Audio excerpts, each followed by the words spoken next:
Okay, I'm just gonna go ahead and share my screen. We're gonna be all the way in the browser for this session. So I'm just gonna go ahead and share. I think you all should be able to see now. So before we get started, hello, welcome. Welcome back for those of you who have who joined in yesterday when we were talking about our curricula. And for those of you, if this is your first time, if this is your first time chatting or looking or hanging out with Microsoft, I'm Jasmine Greenaway, and I am here along with my colleague Dmitry Shoshnikov. And today we're going to walk through a few demos with the curriculum that we talked about yesterday. As you know, it was all on GitHub. So for this part of the demo, I'm going to walk through some GitHub specific services that you can use, as well as walk through some demos pertaining to the particular curricula. So on that note, the first one I want to talk about is code spaces. Code spaces is amazing. And one thing that you should know as an educator is that it's available for you right now.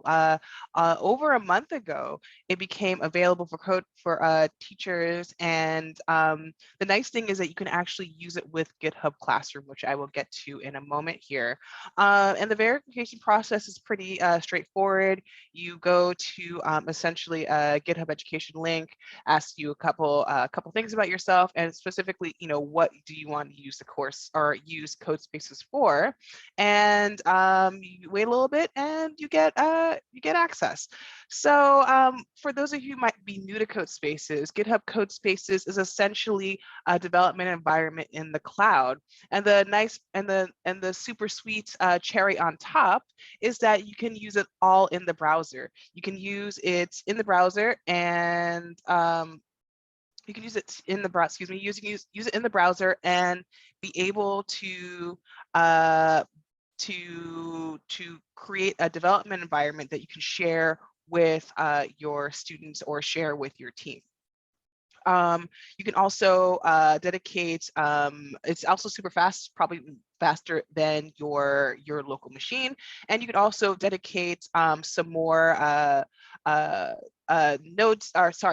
cores to speed up process and handle any kind of any lengthy, not lengthy, but heavy development tasks. So definitely check it out if you are curious. Now, on to the demos. Let's talk about GitHub Classroom for a moment right before we get there. I'm actually going to turn off my, close one of my notifications here. Sorry about that.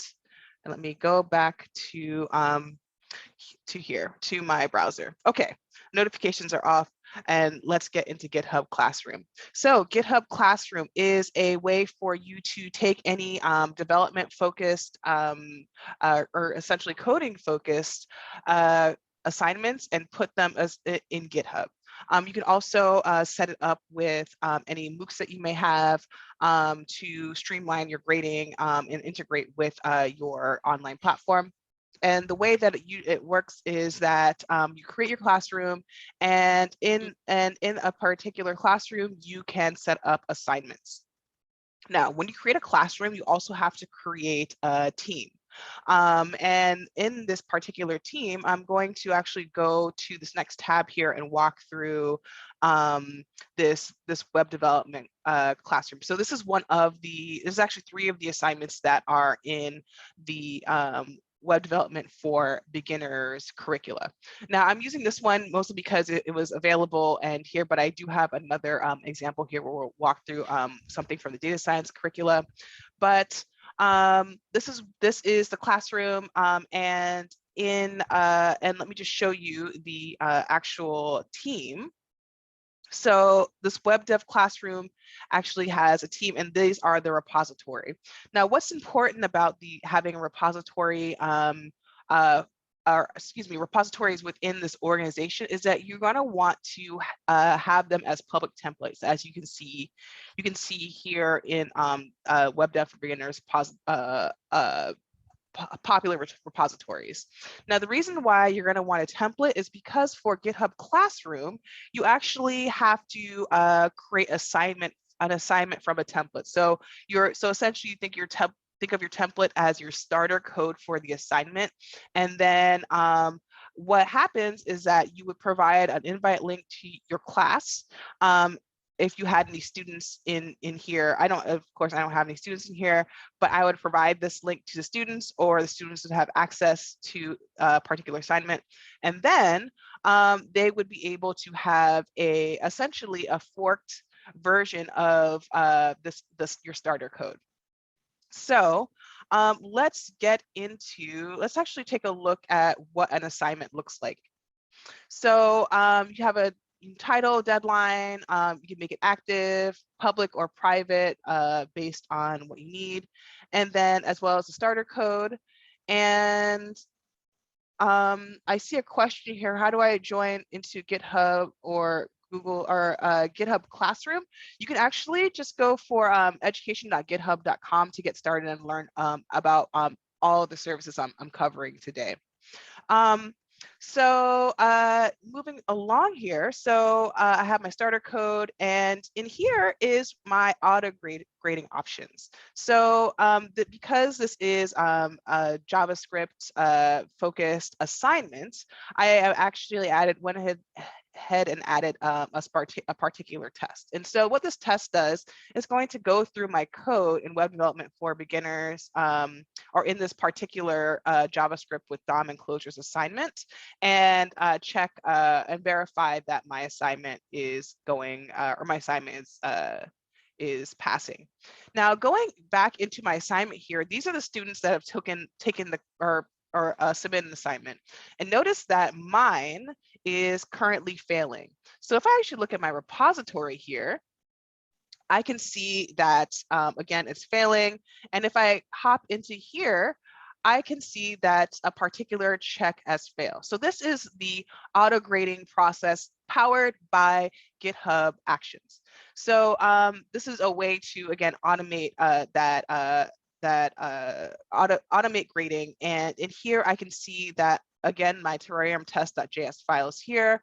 And there is a particular line that I was supposed to fix in here. And so I got 0 out of 10 points because of that.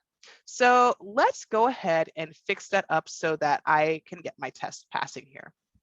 So I'm going to actually hop into my assignment here, and this is open on GitHub. This is actually open on GitHub Codespaces. So let me just quickly show you how I got there.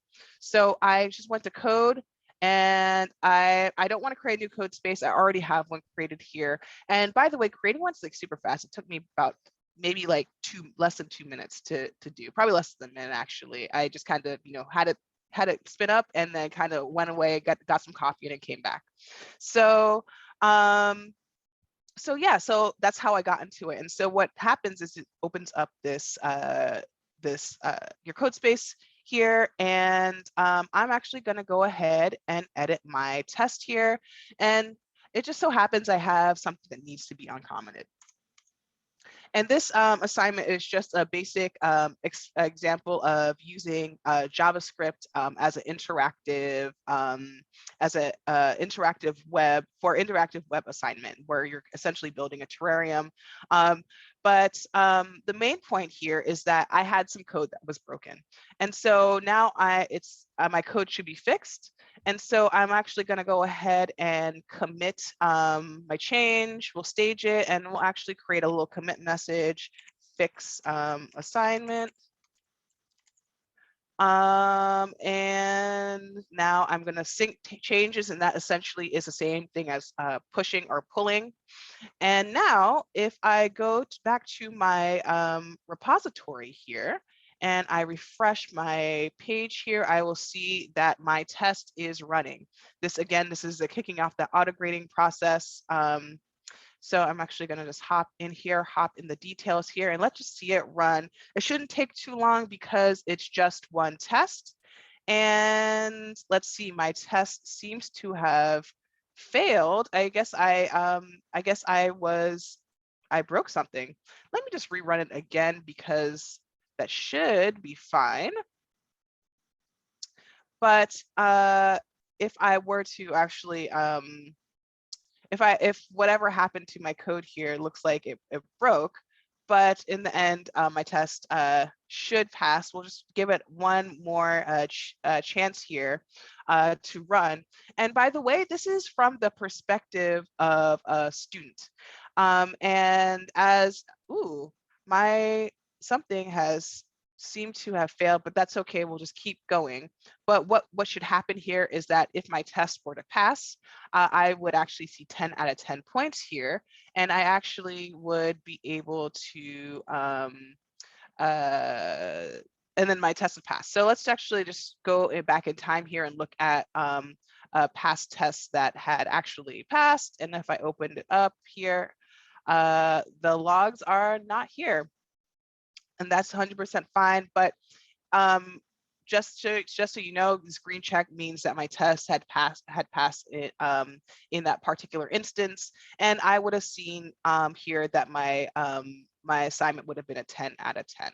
So I seem to have failed my test, or failed my assignment so far, but I could continue committing and pushing my code until I got to a point where I would be able to see my test pass and get a 10 out of 10. So moving along to, like I said, this perspective of a student, the experience of a student submitting their code, right? In code spaces, they can go ahead and open up their assignments, go ahead and make their changes, edit their assignment, and then push it to their particular repository for grading. For either auto grading or even manual grading, they could submit a pull request, and you or a TA could actually go through it individually yourself. Okay, so moving along, let's take a look at the other classroom that I had in here, which was this for beginners curricula. So I actually have an assignment in here. If I refresh it, I will see it in here. And here is my public. So again, here is my my team classroom for beginners curricula, and I have a repository here, and it's also a public template. But I have not. I noticed that there's nothing in here yet. So as an educator, I'm ready to set up this as an assignment. So what I did was I actually went ahead and opened this up in Codespace. As you can see, it's here already.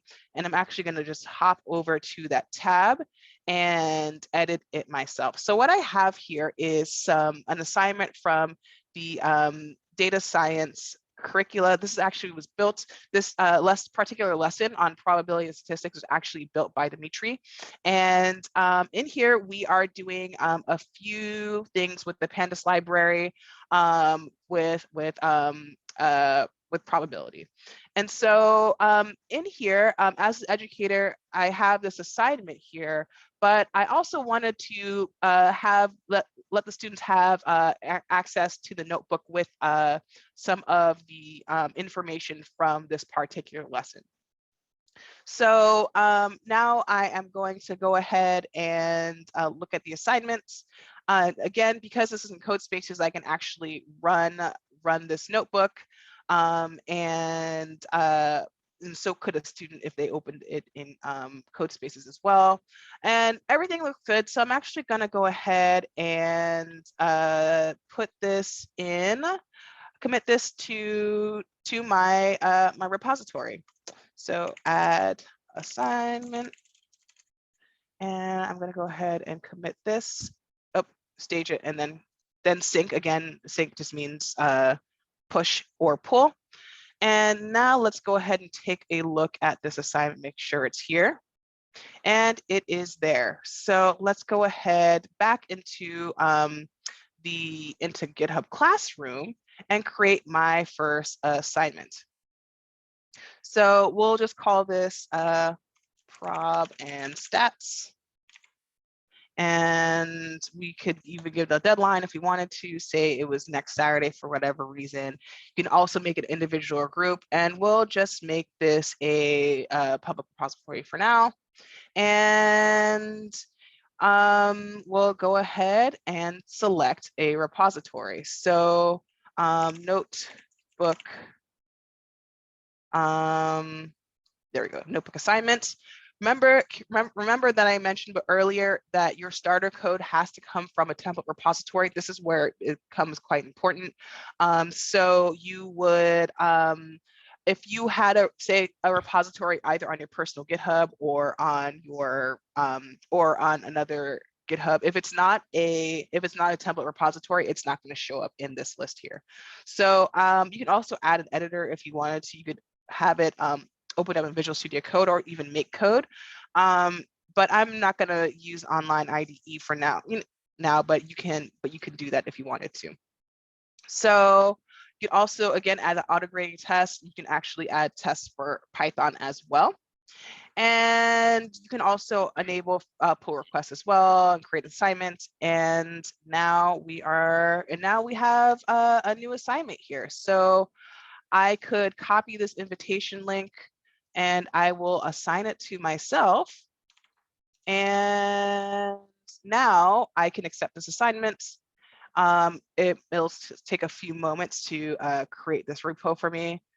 And that was really, really quick. That was a really quick process of creating an assignment. You can see that my assignment due date was down there. And I could actually go ahead and open this up on Code Spaces. So we'll quickly do that. And we'll see how long this took. And I think we're actually pretty close to being done. We can see that it's I feel like that was less than 30 seconds to open it up. And here is that assignment that I just pushed to my template. And this will take a second to just load up. And there we are. We can see the assignment from a student's point of view or a student's perspective. Now I could go ahead as a student and make my edits, fill in the blanks in my probability and stats assignment, and then upload it and have it ready for review or whatever auto-grading process that I might have. So that is about it. This was mostly to show you that with GitHub Classroom, as well as Code Spaces, you can create a browser first development environment, as well as grading process for your course, where you might have some coding related assignments. You could also add TAs in here to go ahead and maybe review some of the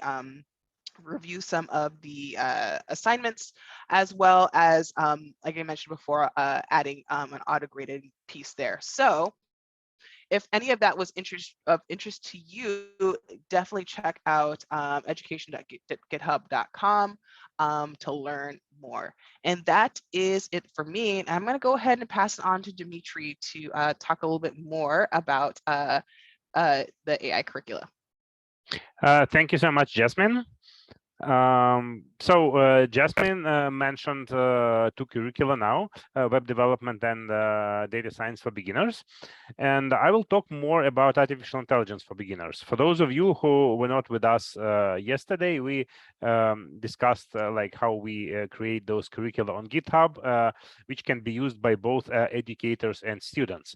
And I think Jasmine showed the great way to use those curricula for educators who can take the assignments from the curricula and use GitHub Classroom to assign those assignments to students. And I will focus more on the student experience, like what if somebody just came across the curriculum and wants to learn. So in this case, what they will see a GitHub repository. And I will briefly show you how AI for beginners looks like. So first of all, it has those beautiful pictures, which make it more enjoyable just to learn and see the content. Then the main content is outlined in this huge table. So every lesson has some text. So in case a student wants to go and just read, there is some textual information here. And then for each section, we have some code in either PyTorch or TensorFlow, because those are two major frameworks, and we try to make them both available. And labs. Labs are assignments essentially, which are provided also as a branch in this repository, and you can easily separate them and make GitHub Classroom assignments from them. So how to actually run this code? Because first of all, I mean, student can always just click and view the repository, but it's not executable on GitHub. So to make it executable, Jasmine mentioned code spaces, and she has shown you the demo. And just to convince you that it really works and it's really fast, I will also open a code space, and I think it should take just a few seconds. And it will open in the browser, but also you can open the code space in Visual Studio Code desktop.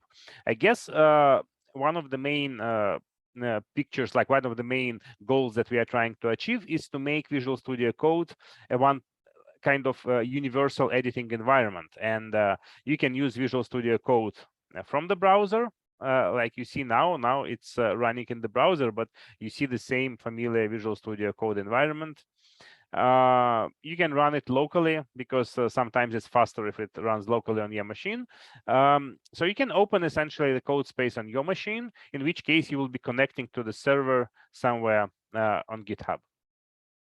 And that's not the only way. We also have the binder support here, so you can launch binder and run it in the browser as well using a binder provided service. But because AI Curricula in some of the demos, it is really good to have GPU support, because without GPU support it would be slow. I will focus on cases when you want actually to run this on GPU. And for that, you essentially want to create a virtual machine somewhere in the cloud and use that. So one of the ways to do that is to use data science virtual machine in Microsoft Azure. So creating the data science virtual machine is pretty easy through either Azure interface or through CLI. And it will give you the virtual machine, which is pre-installed with all required data science tools. So it takes like a few minutes to create a machine. After it has created, you can just log in into the Jupyter Hub and use the Jupyter Hub from the browser. That is like no surprise. But what you can also do, because this machine is accessible through SSH, so I can say SSH build, and that is the Linux box with GPU that I have. I can also use Visual Studio Code to edit my files directly on that machine. So since I have it listed in my SSH targets, I can just click here and open Visual Studio Code that is connected to that machine. Or I mean, if you don't have it set up, you can always like provide the address of the machine as well. So once I open it in VS Code, what happens here is that I can open folders directly on that machine. I can run a terminal directly on that machine. So I can say new terminal. And here I can clone, for example, AI for Beginners curriculum. Here, I have already done that to speed up the demo. But in principle, yeah, so if you are doing that on a fresh machine, that's what you will do first. You will say git clone and then the AI for Beginners curriculum. And you will have this all the materials here in the file tree. So let me show you one of the examples here. And by the way, Visual Studio Code supports notebooks, as Jasmine has already shown, and as you can see now. And this notebook right now, VS Code environment is running on my machine, but notebook kernels are running on the remote data science virtual machine. And I can select, you can see, I can select different environments from here and so on. In fact, I even don't have Python installed right now on my client computer because I had a recent reinstall of Windows and it's kind of very fresh machine, but I'm still working remotely on data science virtual machine. So let me show you something nice which is included in the AI curriculum to sparkle your interest. So one of the lessons talks about transfer learning and pre-trained neural networks, and we are wondering how we can try to make sense of how convolutional neural network actually recognizes objects such as a cat. What's the image of a cat inside a neural network, so to speak? And the way we can do that, we can take like a random image, and then we can run it through pre-trained neural network. It will give us some sort of different probabilities, and then we can try to optimize the original image using gradient descent to make it closer to the desired class, in this case a cat. So let's do that. So we will create the random, oops, sorry, I haven't run the first cell. So we will create here a random image because we are using VGG16 or VGG19 network. The dimensions are 224 by 224. So we will create this random noise image. And then if we try to run it through the network, what is wrong here? Yeah, something is wrong here out of memory. That is too bad.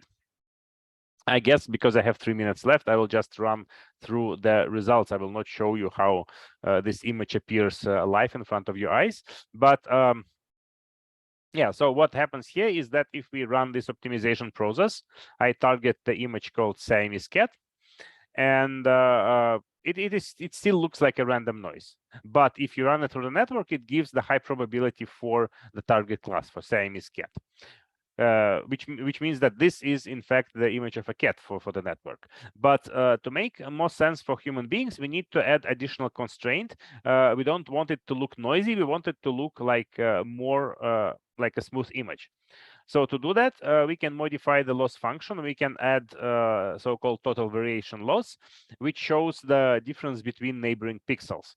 And if we do that, it will enforce image to like be less noisy. It will enforce neighboring pixels to be more smooth, more similar to each other, and we will see something like this. And this is already starts looking like a cat. Well, not exactly like a cat, but you can see some of the parts of the image which look like eyes, like ears, and those are patterns for which neural network looks when classifying a cat. And you can see this is indeed very high probability a Siamese cat. And we can do that for other classes, like this is zebra, and you can see stripes which are kind of similar to zebra. And finally, this also talks about adversarial attacks. We can take the image of a dog and then optimize it to become a cat. This is recognized as a cat, for example, even though for human being, it still looks like a dog. So those are interesting things we can we cover in the AI curriculum, just one of the examples. One other thing that I wanted to show you in the remaining minute of my talk is that you can also use, of course, Azure machine learning. Microsoft has many ways to run Jupyter notebooks. This might look a little bit inconsistent, but on the other hand, what we are trying to unify is the interface. Interface is always similar to Visual Studio Code, and if you use Azure machine learning, so Azure machine learning is a service, a platform service to all machine learning needs. You can store data sets there, you can run experiments, you can schedule experiments, you can do hyperparameter optimization. So it's a very powerful tool, but as a component, it has notebook support. So what you can do here, you can first of all go to compute and create a compute resource. So in this case, I have this machine which is NC6, so a machine with GPU, which is running. And then with notebooks, what I can do, I can attach this machine to my content tree. I can open up a terminal, for example. In the terminal, I can git clone the AI curriculum, and then essentially perform all the same steps here. I wanted to show you one more demo quickly. So in AI curriculum, just let me mention that we have a special section here called extras. So we have 24 lessons, and then we also have extra lessons which we are planning to add when new interesting things become available. And here, for example, we have one section that talks about multimodal networks, CLIP and VQGAN. And the demo of using CLIP. CLIP is a network that can match images and textual prompts. So using CLIP, what we can do, we can try to do an intelligent search inside the collection of images. So this is my CLIP notebook. And what I do here, I take a collection of cats, a data set of cats, and some from the Oxford Pets dataset. And first thing, what I can do, I can use CLIP to do classification. So I take, for example, image of the Maine Coon, and I try to match it against 3 prompts: a dog, a Siamese, and a cat. And if we run that, hopefully we will see that the highest probability is that it's a cat. And it's also a Siamese with a slight probability, and definitely not a dog. And you can do more interesting things here. You can, for example, take all images of cats and try to match it to a prompt, for example, a British blue. And this would give me, will take some time to execute because we have something like 100 cats there. It will give me the British blue. Or we can say here we want a fat cat, for example.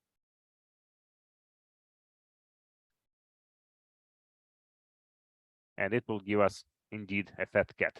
So those are examples that we have in the curriculum. I hope I have shown you both. I have given you the taste of what content we have in the curricula and what tools we can use to run that. So thank you so much, and thank you for being patient enough to bear with me for 2 extra minutes.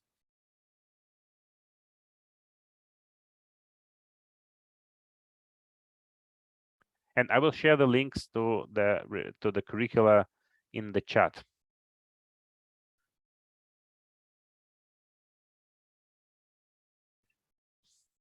Hey guys, thank you. There's a bunch here.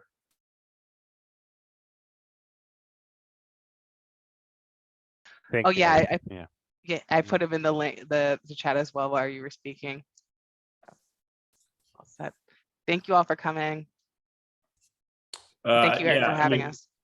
Yeah, we don't have to wrap up if anybody has any questions, but seems like there's not a ton of questions. I tried to do it and I got stuck somewhere where the code space wouldn't provision. That is a pretty tricky problem. I would have you try to restarting the browser, not restarting the browser, but refreshing by any chance? No, it was like it like didn't even launch the code space because it was like you don't have enough. I don't know what it was called. A code space cannot be created because no machine types are available. Gosh, I know I've come across that, but it's been a while. Dmitry, are you by any chance familiar with that error? No, not really. So I think there are 2 things here. First is whether you have access to code spaces or not, like as an educator account, because code spaces is not open like widely to the public. It's open to educators, and that can be one possibility. Another possibility is that a repository should have, I think, code spaces enabled. So if no, this was your repo. Yeah, that means us could be to blame, but yeah. Yeah. Normally from an org perspective, you can apply code spaces to a classroom and to a particular team. So because our repository is on the Microsoft org, you'd have to be on that team to be able to enable code spaces there. This is the other funny thing that it says on here is you go to machine type and it's like there's a drop down to provision of machine type, and it says the machine type, it only gives me, the only option is like the 4 core, the minimum one. And then it says below requirements. So maybe the dev container says like, oh, give them a big one. And then here it's like whatever standard EDU one is like the base one, which is like a funny thing about the dev container. There needs to be some like conditional, like ask for the 32, but take the 8 if you can get it. Yeah, definitely. I'm trying to learn about dev containers myself, you know, like how much can they be general or specific, right? It's like you want them. Yeah, I agree. And it's good. That's good. I mean, that's good feedback. And, you know, another thing to mention about code space is that they are configurable. So if there's maybe a particular setting that you want for your particular classroom, you can add that in your dev container or your a config file. So it's but it's also like it's like they call it like devcontainer.json. I think that's the file name. Yeah, that's what I'm trying to learn about. Yeah, dev containers, they are really flexible, so it's pretty much like similar to Binder and other tools, but so you can build them from simple things like requirements txt, or you can go as far as specifying the full container configuration. And there is also a repository with sample dev container files, which is like very useful because like if you say I want R, then you can just start with a ready-made template and then just modify it a little bit to tweak your needs. In AI for beginners, I think the major pain for us was to combine PyTorch and TensorFlow in one configuration so that they both live. Oh. And that required some, you know, playing with different ways to install them, because you can install through Conda, you can install through pip, and yeah. Darwin, did you want to ask a question? Can you hear me? Yep. Oh, awesome. So now I just had a comment. I work at Microsoft as well, but I teach in the, not data science, but I teach in the TEALS program. So I've taught Java in high schools for the last 9 years.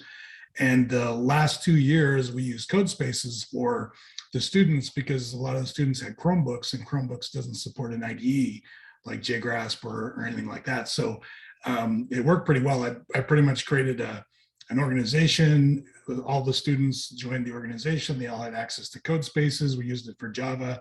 And then we also used Classroom, both Google Classroom and Github Classroom as part of the offering as well. But I've been super happy with code spaces in the last 2 years. It really, it took us from JGrasp, when people were trying to hand stuff in and put it in text files and go back and forth, to it being in GitHub and then being able to essentially do polls and stuff like that from GitHub. So it was super helpful. So more of a commentary than anything else, but thank you. Thanks for sharing that. Yeah, thanks for sharing that. And I think one point I added to yesterday's discussion was that, you know, we know that Git and GitHub is an important piece of students' technical acumen, right? Being able to know how to use those tools is an important piece for the field.